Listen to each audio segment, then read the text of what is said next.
Everyone, अस्सलाम वालेकुम, नमस्ते, सत श्री अकाल एंड जय श्री राम। कैसे हैं आप लोग? आई होप आप लोग बिल्कुल ठीक होंगे और मैं भी बिल्कुल ठीक हूँ। आज हम रिएक्शन देंगे India is back, economic recession ends in India with 0.4% GDP growth.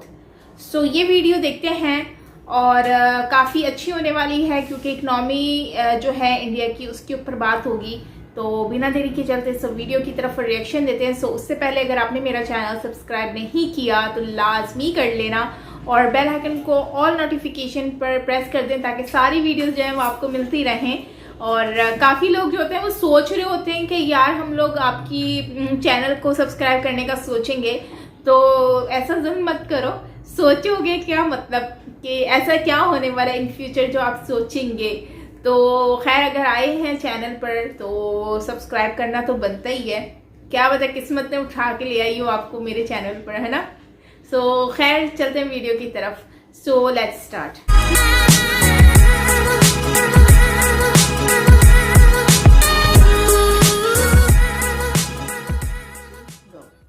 नमस्कार दोस्तों, वेलकम टू वर्ल्ड अफेयर्स। मैं हूं प्रशांत धवन। नाउ यहाँ पे आपके सामने एक फोटो है एक फिनिक्स की। फिनिक्स एक पौराणिक कथा का एक जीव है। बताया जाता था कि ये पूरा जीव एक बेसिकली पक्षी है और ये बना है आग से। जब फिनिक्स की मृत्यु आती थी तब ये सिमट जाता था राख में और फिर उसके बाद ये अपनी ही राख से फिर से जागता था, फिर से खड़ा उठता था और पहले से भी ज़्यादा बलशाली होता था। और ये जो फिनिक्स की कहानी है ये बहुत ज़्यादा प्रेरणा देती है दुनिया भर के लोगों को। दुनिया भर में आप अगर देखोगे तो ऐसी कोट्स आपको मिलेंगी कि कभी कभी लाइफ में आपको पुनर्जन्म लेना होता है और जब आप रिबॉर्न होते हो अपनी लाइफ में, ऑलमोस्ट अपने आप को चेंज करते हो, इवॉल्व करते हो, तब आप उभरते हो स्ट्रॉन्गर और वाइजर। और ये बात ह्यूमन बींग्स के लिए भी ठीक है और इकोनॉमी के लिए भी ठीक है। देखो, कोविड-19 पैंडेमिक ने दुनिया भर में बहुत नुकसान पहुंचाया है। दुनिया भर में मैं आपको बता दूं 25 लाख लोग मारे गए हैं बिकॉज ऑफ दिस पैंडेमिक।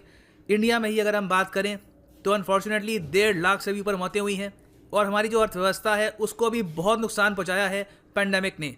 और यहाँ पे आप देख पाएंगे ये एक चार्ट है, यहाँ पे आपको दिखेगा कि किस तरीके से इस फाइनेंशियल ईयर के, अब देखो फाइनेंशियल ईयर ये मतलब यहाँ पे आप देख पाओगे ये फाइनेंशियल ईयर का कैलेंडर है।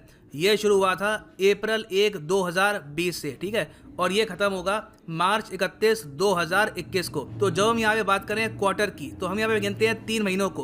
तो जो पहला क्वार्टर है ये यहाँ पे हो गया अप्रैल, मई, जून, फिर ये सेकेंड क्वार्टर, फिर उसके बाद थर्ड क्वार्टर और फिर यहाँ पे फोर्थ क्वार्टर। ना जो फर्स्ट क्वार्टर था इस फाइनेंशियल ईयर का उसमें ही हमने देखा कि -23.29% तक जीडीपी गिर गई पहले 3 महीने में ही। उसके बाद हमने देखा तो जुलाई, अगस्त, सितंबर में जीडीपी गिर गई थी 7.54%, लगातार एक के बाद एक नेगेटिव जीडीपी। और उसके बाद एनएसएसओ ने यह कह दिया कि हम ऑफिशियली अब आ चुके हैं एक टेक्निकल रिसेशन में। यहाँ पे आप देख पाओगे उस टाइम के अखबार का कटआउट है, इकोनॉमी कॉन्ट्रैक्ट 7.5% इन क्वार्टर 2, दूसरे क्वार्टर में इतना हमारा जीडीपी गिर गई 3 महीनों में। और अब हम टेक्निकल मंदी में आ चुके हैं। अब टेक्निकल आर्थिक मंदी क्या होती है, रिसेशन का क्या मतलब हो गया? देखो, दुनिया भर में इसकी सेम डेफिनेशन है कि लगातार 2 क्वार्टर तक, मतलब कि 6 महीने तक आपकी जो जीडीपी ग्रोथ है ये रहती है नेगेटिव में, चाहे इवन -0.2% के आसपास भी हो।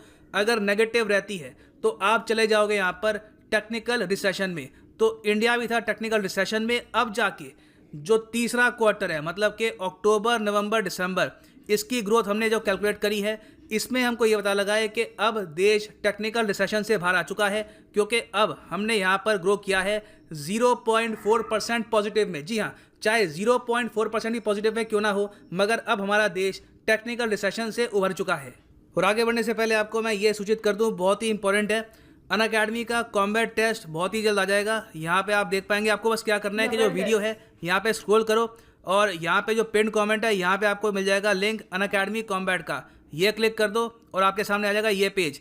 अगर आप मोबाइल फ़ोन पे हो तो पहले अनअकैडमी की जो ऐप है ये डाउनलोड कर लो और फिर यहाँ पर क्लिक करना लिंक पर, और उसके बाद यहाँ पे ऑप्शन आएगी एनरोल की, एनरोल पर यहाँ पर क्लिक कर लो। और यहाँ पे आप देख पाएंगे 28 तारीख को सुबह 11 बजे है अनअकैडमी कॉम्बैट का टेस्ट। लाखों रुपए की स्कॉलरशिप यहाँ पे आप दे सकते हैं। और यहाँ पे आपको जो टेस्ट होगा ये 60 मिनट का होगा। यूपीएससी लेवल के आपसे क्वेश्चन पूछे जाएंगे। बहुत ही अच्छा मौका है टेस्ट करने का कि कितनी आपकी तैयारी है यूपीएससी प्रीलिम्स के लिए, कहाँ पे आप खड़े हैं। तो बिल्कुल अटेंड करिएगा अनअकैडमी कॉम्बैट ऑन February 28। सो वापस आते हैं लेक्चर पे। देखो यहाँ पे मैंने आपको ये बताया है कि अभी के लिए जो हमारे पास नंबर्स हैं ये हमको बताते हैं कि अक्टूबर, नवंबर और दिसंबर 2020 में जो टोटल ग्रोथ थी इन 3 महीनों की ये थी 0.4%, जो कुछ हद तक अच्छी है। एटलीस्ट जो टेक्निकल रिसेशन है ये तो ख़त्म हो चुकी है। अब ये देखना बाकी है यहाँ पर कि जो आखिरी के 3 महीने हैं, जनवरी, फरवरी और मार्च 2021 के आखिरी 3 महीने फाइनेंशियल ईयर के Q4, इसमें क्या ग्रोथ रेट आती है, और फिर जो यहाँ पर टोटल ग्रोथ रेट होगी पूरे साल की, ये क्या है, ये बहुत ही इंटरेस्टिंग है। इसको लेकर अभी आपके सामने काफ़ी सारे अनुमान हैं। फॉर एग्जांपल भारत सरकार ने खुद कहा है कि हमारे हिसाब से पूरे फाइनेंशियल ईयर की जो ग्रोथ रेट होगी जीडीपी की, ये होगी -7.7, क्योंकि जो बीच में फर्स्ट फाइनेंशियल ईयर में डिप लगा था करीब 24% का, वो बहुत ही ज़्यादा डैमेजिंग था। उसकी वजह से पूरा साल तो ये बर्बाद हो गया। अब क्वेश्चन यहाँ पर यह आता है कि क्या इसकी भरपाई हम कर पाएंगे। पूरा साल यहाँ पे हम नेगेटिव चले गए हैं और -7.7 ग्रोथ रेट किसी कंट्री की अगर हो जाए पॉजिटिव में तो वही माना जाता है बहुत अच्छा साल। तो हमको यहाँ पे पहले रिकवरी करनी है पुराने लॉस की और फिर आगे बढ़ना है। देखो इसको लेकर बहुत अच्छे संकेत आ रहे हैं और वही फिनिक्स वाली बात है कि जब फिनिक्स राइज करती है तो पहले से भी स्ट्रॉन्गर होती है और हमारी इकोनॉमी के साथ भी सेम हो रहा है। हाल ही में ऑक्सफोर्ड इकोनॉमिक्स ने ये अनुमान लगाया है कि आने वाले फाइनेंशियल ईयर में, अब फाइनेंशियल ईयर तो ऑलमोस्ट खत्म ही हो गया मार्च 31 में, मार्च 31 के बाद जो आने वाले 12 महीने होंगे उसमें इंडिया ग्रो करेगा एट 10.2%। और ये तो अनुमान है ऑक्सफोर्ड इकोनॉमिक्स का। मोडीज ने तो यहाँ पर नया अनुमान ये लगाया है कि इंडिया की ग्रोथ रेट आने वाले फाइनेंशियल ईयर में होगी 13.7%, मतलब कि पुराने सारे पाप धुल जाएंगे। -7.75% का जो इशू है ये भी धुल जाएगा और ऑल टुगेदर आप अगर देखो ऑन एन एवरेज अच्छी ग्रोथ रेट होगी देश की। अगर ये हम अचीव कर पाएं तो ये बहुत बड़ी बात होगी। और यहाँ पे आप देखोगे ये स्टेटमेंट है मोडीज की, ये कह रहे हैं कि हम मानते थे कि पहले इंडिया ग्रोथ करेगा आने वाले फाइनेंशियल ईयर में 10.6% के आसपास। हम मानते हैं कि हम गलत थे, इंडिया एक्चुअली ग्रो करने वाला है 13.7% में। और आरबीआई के जो गवर्नर हैं ये भी यहाँ पर कह चुके हैं कि इंडिया बिल्कुल कस्प पे है ऑफ ए टर्नराउंड, ह्यूज एक इकोनॉमिक टर्नराउंड होने वाला है। मगर एक इशू है जो हमको एड्रेस करना होगा और जेपी मॉर्गन ने इसके बारे में बात बोली है, वो ये है भारत में जो आम इंसान है उसने इस लॉकडाउन में बहुत कम अर्निंग करी है और अपनी ज़्यादातर सेविंग से ही काम चलाया है। अब काफ़ी सारे जो आम लोग हैं उन पर जो कर्जे हैं 2-2 लाख के, 3 लाख के, 1 लाख के, क्या ये कर्जे ये वापस चुका पाएंगे। हाल ही में हमने देखा है कि कई लोगों को लोन मोरेटोरियम मिल गया, उससे अच्छी बात है कुछ उनको राहत मिली, मगर लोन मोरेटोरियम मिलने से प्रॉब्लम सॉल्व नहीं होती, आप बस उसको आगे ढकेल देते हैं। तो मेरा ये मानना है कि सरकार को अभी के लिए अगर इंश्योर करना है कि इंडिया जेन्युइनली 13 to 14% के आसपास ग्रो करे तो उसके लिए हमको लानी चाहिए एक बहुत ही बड़ी डेट रिलीफ स्कीम। जिन लोगों ने बहुत ही छोटे स्केल पर लोन लिया है उनका वन टाइम लोन आप माफ़ कर दे, या तो सरकार माफ़ कर सकती है या फिर उसका बहुत सारा जो परसेंटेज है वो सरकार पे कर सकती है। ये हमको करना होगा, नहीं तो इन द फ्यूचर इंडिया में एक क्रेडिट क्राइसिस उभर सकता है और जो हमारे बैंक्स हैं और बहुत सारे जो NBFCs हैं वो इससे बहुत ज़्यादा सफ़र करेंगे। फिर एक और एस्पेक्ट ये भी है कि हमको इंश्योर करना होगा कि जो पेट्रोल के प्राइसेस हैं, पेट्रोल और डीजल दोनों के जो प्राइसेस हैं ये थोड़े बहुत कंट्रोल हो। अगर पेट्रोल और डीजल के प्राइसेस हाई रहते हैं तो इंडिया में होगी उससे हाइपर इन्फ्लेशन, चीज़ों के दाम बढ़ेंगे। कई छोटे उद्योग हैं वो अभी भी धीरे धीरे उभर रहे हैं लॉकडाउन के असर से, तो वो इस टाइप की इन्फ्लेशन झेल नहीं पाएंगे। तो ये दो एस्पेक्ट है, इनको भी ध्यान रखना होगा, तभी जो ये प्रॉपर ग्रोथ है ये आम आदमी को भी पॉजिटिव इम्पैक्ट दे पाएगी। और ये सब मैं नहीं कह रहा, ये सब वर्ल्ड बैंक ने कहा है अपने ब्लॉग में, ये मैं आपको दिखाता हूँ। यहाँ पे आप देखोगे ये वर्ल्ड बैंक ब्लॉग्स का एक आर्टिकल है, ये कह रहे हैं कि कोविड-19 पैंडेमिक से जो साउथ एशिया में सब आते हैं, पाकिस्तान, इंडिया, बांग्लादेश, नेपाल, यहाँ पे जो इनफॉर्मल सेक्टर है, अब देखो फॉर्मल सेक्टर में फ़ायदा ये होता है इन लोगों को लोन आराम से मिल जाता है, सरकार की जो स्कीम्स हैं वो भी आराम से मिल जाती है। जो छोटे उद्योग हैं जो इनफॉर्मल सेक्टर में आते हैं उनका क्या, उनके लिए कई महीनों तक कोई बिजनेस नहीं हुआ, वो लोग कैसे रिकवर करेंगे ये हमको सोचना होगा। और प्रॉब्लम ये है, यहाँ पे वर्ल्ड बैंक खुद कह रहा है कि more than 80% of south Asia's workforce engage in informal activity. तो बहुत से करोड़ों लोगों की हम यहाँ पे बात कर रहे हैं, उनके लिए डेफिनेटली ना सिर्फ इंडिया को, इवन मैं कहूँगा पाकिस्तान, बांग्लादेश, नेपाल, श्रीलंका, इनको भी सोचना होगा कि इनफॉर्मल सेक्टर को कैसे हम राहत पहुँचाएं। अगर आपके कोई यहाँ पर सुझाव है तो आप लिखिएगा in the comment section below. अभी के लिए यह है एंड इस वीडियो का। Thanks for listening and as always God bless you all.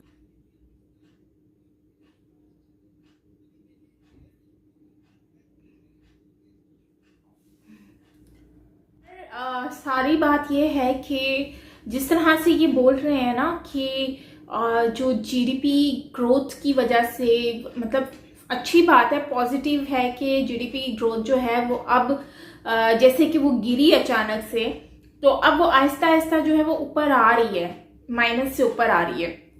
तो ये एक बहुत ही अच्छी खबर है और मुझे उम्मीद है कि भारत जो है इसको बहुत ही जल्द रिकवर कर लेगा, क्योंकि जिस तरह से भारत ये सारी चीज़ें करने में लगे हुए हैं, भारत की गवर्नमेंट, तो मुझे लगता है कि ये सारी चीज़ें सॉर्ट आउट हो जाएंगी और जीडीपी बहुत ही अच्छी प्रोग्रेस करेगी और अभी भी कर रही है, क्योंकि इस तरह से अचानक से जैसे नीचे गिरी है, इतना टाइम जो है वो सारी चीज़ें बंद रही हैं, उसके बाद अब जो है अचानक से कंट्री जो है वो दोबारा से चलना स्टार्ट हो गई है। तो मुझे उम्मीद है कि भारत जो है वो इसमें कामयाब होगा। लेकिन बात वही आ जाती है कि ये सारी चीज़ें तो ठीक है, लेकिन जो आम लोग थे, जो गरीब लोग हैं, जो बहुत ही ज़्यादा गरीब हैं, जो कि अपना डेली बेसिस पर वर्क करने वाले हैं, जिसमें मजदूर भी आ जाते हैं, जिसमें दूसरे कारोबार करने वाले आ जाते हैं, तो उन लोगों का काम अचानक से लॉकडाउन की वजह से बंद हो चुका था। तो उसकी वजह से बहुत सारे लोग ऐसे हैं जो भूख से भी परेशान थे, जिनके पास एक टाइम का खाने को भी नहीं होता था, क्योंकि कंडीशन ऐसी हो चुकी थी, वो डेली अर्निंग करके खाने वाले लोगों में से थे।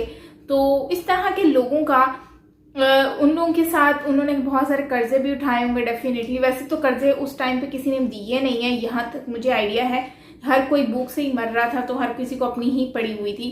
तो जिन लोगों ने लिए हैं कर्जे या बैंक से लोन लिए हैं, तो उन लोगों का क्या, वो कैसे अपना ये सिस्टम जो है वो दोबारा से चलाएंगे, या फिर अपने जो कर्जे हैं उनको पूरा करें, या फिर अपने डेली वेजेस से जो अर्निंग करते हैं वो उसको खुद के खाने पीने में गुजारें।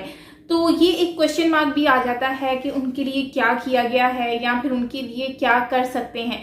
तो आर्मी वर्ल्ड जो बैंक है और मतलब इन लोगों ने जो भी सोचा है, ये अच्छी बात है, इनके बारे में सोचना चाहिए। और हर उस इंसान के लिए जो कि कर्जों में डूब चुका है और जिसके सर पे 1, 2, 3 लाख रुपए का कर्जा है, तो यकीनन मुझे देखने वालों में से, अभी जो आप लोग देख रहे हैं, उनमें से कोई ना कोई ऐसा इंसान होगा जो कर्जा लेके बैठा हुआ होगा इस पेंडेमिक की वजह से, और अभी ऑलमोस्ट 1 साल हो चुका है या होने वाला है। तो इस दौरान लोगों ने बहुत कुछ गंवाया है, पाया कुछ नहीं है, सेविंग से ही सब कुछ अपना मैनेज किया है। तो ये एक रियलिटी है। तो इस चीज़ को हमें कंट्रोल किस तरह से करना होगा, इस प्रॉब्लम को सॉर्ट आउट कैसे करना है, उन लोगों ने जो सेविंग से अपना गुजारा किया है उनका तो चलो समझ आ जाता है, लेकिन जो कर्जों से गुजारा कर रहे थे, जिन्होंने घरों के रेंट भी दिए उस दौरान और हर चीज़ को मैनेज किया, तो उन लोगों ने जिस तरह से वो मैनेज किया वो वही जानते हैं। लेकिन गवर्नमेंट अब उनके लिए क्या करती है, उनको क्या रिलीफ देती है या फिर उनके लिए क्या हेल्प करती है, ये चीज़ आप लोग बताइएगा कमेंट बॉक्स में कि आपको क्या लगता है गवर्नमेंट उनके लिए क्या काम कर सकती है। खैर ओवरऑल वीडियो इंफॉर्मेटिव थी, काफ़ी अप्रिशिएट करना चाहिए हमें प्रशांत धवन जी को, जो कि हमें हमेशा एवरीडे कोई ना कोई ऐसी इन्फॉर्मेशन हमसे शेयर कर रहे होते हैं। उससे हमें ऑनलाइन बहुत सारी चीज़ें पढ़ने को मिलती हैं, समझने को मिलती हैं और जानने को मिलती हैं, जिससे हमें हमारी नॉलेज में बहुत ज़्यादा इजाफा होता है। So thank you so much. और आप लोग भी इनके चैनल को विजिट कीजिएगा, लिंक चैनल का मैं जो है वो कमेंट डिस्क्रिप्शन में मेंशन कर दूंगी। सो खैर ये थी हमारी आज की वीडियो गाइज, आई होप कि आपको अच्छा लगा होगा। और ऑल द बेस्ट इंडिया की ग्रोथ के लिए, इंडिया की जीडीपी जैसे अप होती जा रही है उसके लिए मुझे बहुत ज़्यादा खुशी है, और इसी तरह से ही आप हमेशा से आगे बढ़ते रहें और इस तरह से ही लोगों को पीछे छोड़ते चलें। सो मिलते हैं नेक्स्ट वीडियो के साथ, अपना ख्याल रखिएगा। This is me Saima Peerzada, bye bye.